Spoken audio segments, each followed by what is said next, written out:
नमस्कार, मी निर्मला. तर आज आपण प्रेमिक्स कसं करायचं ते पाहूया. त्यासाठी मी कांदा घेतलेला आहे, आलं घेतलेलं आहे साल काढून. त्यानंतर मी कांदा चिरलेला आहे उभा.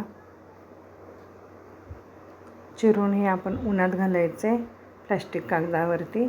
त्यानंतर टोमॅटो हे धुवून चिरून घेतलेले आहेत, ते सगळं उन्हात घालून घ्यायचं. इथं थोडंसं मी कोथिंबीर काढी घेतलेले, टोमॅटो असं चिरून उन्हात घातलेलं आहे, कोथिंबीर, आलं, मिरची, लसूण हे सगळं उन्हात घालून घ्यायचं. त्यानंतर चांगलं वाळलं पाहिजे हे असं टोमॅटो वाळतं. कांदा मिरची सगळं वाळलेलं आहे. तर हे आपण आता मिक्सरमध्ये बारीक करून घ्या. कांदा आणि टोमॅटो एकत्र बारीक करून घ्यायचं, चाळून घ्यायचं. ते काढून घेऊन त्याच्यानंतर आपण राहिलेला मसाला सगळा जो कोथिंबीर वगैरे तो घ्यायचा. त्यानंतर काजू आणि मगज बी बारीक करून घ्यायचं. एका ताटामध्ये असं सगळं काढून घ्यायचं.